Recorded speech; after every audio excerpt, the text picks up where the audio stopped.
tout le monde. Alors dans cette vidéo vous allez voir plusieurs choses. La porte pivot là qui fait 70 kg, voilà, en acier avec des renforts à l'intérieur, on voit les rivets. Bon, après il y aura un cache-misère qui va être dessus, c'est comme pour la façade de la maison. Toute la façade va être recouverte, ça veut dire que le steel deck là, la tôle galva que vous voyez, bah, on la verra plus après. Ce sera à l'intérieur du mur en fait. Et puis de même à l'intérieur de la maison, donc toute la partie aluminium va être recouverte. Là j'ai fait un exemple ici sous l'échelle. Donc ça c'est de la fibre de ciment qu'on a fixé, puis que j'ai commencé à peindre. J'ai commencé à mettre les glaces, vous verrez une petite partie. J'ai pas fait trop de vidéos parce que vraiment j'ai eu 15 jours de folie et puis il pleut. On entend les criquets dehors, il pleut tout le temps. Donc voilà, changement climatique, mon cul, c'est tout pareil. Il fait même plus froid que les autres années. De toute manière, les mecs qui vous vendent allez, je vais faire un peu de politique, allez. La sécheresse, tout ça, ouais, mon cul, ouais. Donc en fait, 70% de la planète c'est de l'eau, et quand l'eau s'évapore, ben, à ce que je sache, le trou d'ozone ne permet pas aux nuages de se barrer. Donc c'est encore chez nous, tu vois. Putain. Bon, bref. Voilà, pour l'update, vous allez voir les fenêtres. J'ai commencé à faire un peu de menuiserie pour mes escaliers. Donc j'ai 27 marches entre le dessous et puis les marches pour aller à l'étage. Il y a encore beaucoup de boulot parce qu'en fait chaque marche, comme c'est de l'acier, chaque marche doit être ajustée. C'est pas des escaliers en menuiserie, c'est en fer soudé où il va falloir ajuster donc la menuiserie. Qu'est-ce que j'ai fait d'autre? Les carreaux, j'ai fait des séparations puisque j'ai des carreaux comme ceux-là. Donc là il y aura une partie vitre ouverte, ça c'est fixe, un carreau fixe, le carreau fixe en bas, et puis au milieu ce sera la partie qui va s'ouvrir. Pareil pour tout ce qui est salle de bain, donc il y aura une partie fixe jusque là, et puis là c'est la petite lucarne qui pourra être ouverte. On a fait de la peinture, on a fait beaucoup de choses, voilà. Donc petite vidéo vite fait, avec bien sûr les canards au jardin, les légumes qui poussent. Ici ça pousse, c'est l'enfer, à une vitesse de ouf. D'ailleurs je vais vous montrer, ça fait 15 jours que j'ai droppé ma tôle. Alors hop. Et on voit déjà l'herbe qui commence à pousser autour. Ça pousse à une vitesse de ouf. Donc voilà, c'est les tropiques, c'est les Philippines. Changement climatique, je répète, mon cul, je veux dire. D'ailleurs, on a l'hiver beaucoup plus froid qu'il y a 20 ans. Toujours le même taux d'humidité, toujours... bah vous allez voir, il y a plein d'animaux aussi ici, des araignées, des papillons, des caterpillars, enfin, on n'arrête pas la nature là, on peut rien faire là, rien, sauf à tout bétonner, comme dans les villes. Bon là évidemment les gars, trottinettes électriques, hein, les gays. Ce qui est magnifique aux Philippines en fait, c'est que quand tu as un titre de propriété, ce que j'ai ici, ils ont encore des vieilles lois qui remontent aux Espagnols, donc c'est une copie des lois napoléoniennes. Donc ici, quiconque rentre sur ta propriété, tu as droit de vie et de mort. C'est pas cool ça? Là, il n'y a pas de flic, il n'y a pas de juge qui vient te casser les couilles, hein. Tu fais un trou, tu l'enterres. Alors là, pareil, les astuces, on va dire par expérience, quand tu enterres une barbaque, tu fais le trou au moins à 2,50 m.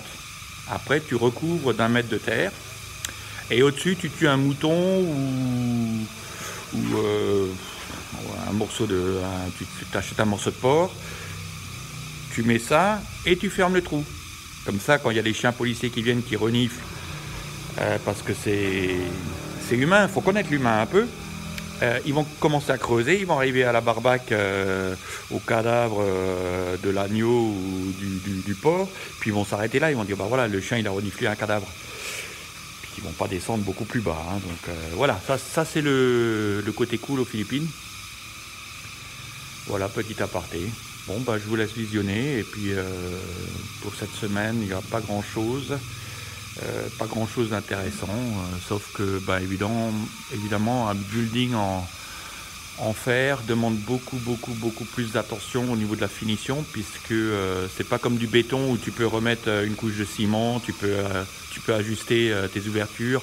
Ici toutes les ouvertures par exemple de fenêtres, bah, c'est soudé, et à moins de ressouder des petites 1 mm, 2 mm de fer pour ajuster tes carreaux, c'est délicat. Donc en fait moi ce que j'utilise pour je vais vous montrer, pour ajuster mes carreaux, j'ai pris ça, donc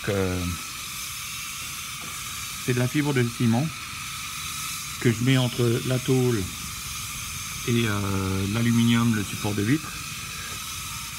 Donc voilà, j'ai cette et puis donc j'ai différentes épaisseurs. J'ai celle-là, là c'est un peu plus fin. Donc c'est jouer un peu sur les épaisseurs pour ajuster tes carreaux en hauteur, en largeur. Et puis ça demande énormément de temps. Ça prend du temps de ouf.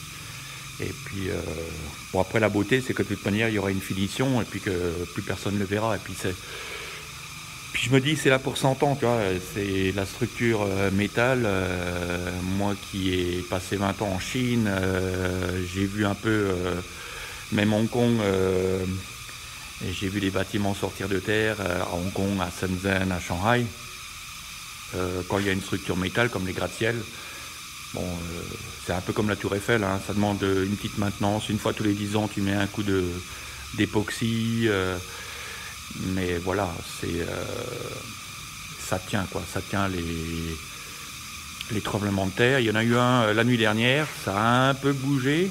Tu avais l'impression que tu étais dans un bateau. Ça bouge un peu, mais ça ne fissure pas, contrairement au ciment, aux maisons en ciment. Et l'idéal évidemment ce serait une maison en colombage, mais aux Philippines le bois étant une denrée protégée.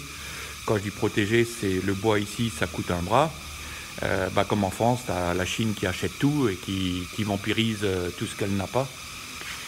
Et donc il y a des quotas, puis les prix flambent. C'est quasiment inaccessible pour le commun des habitants ici. Sauf bien sûr, si tu pètes dans la soie, ça c'est autre chose. Moi, je pète pas dans la soie, je suis un pauvre gars. Allez, je vous laisse regarder la vidéo et puis à bientôt.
You have to remove the knife.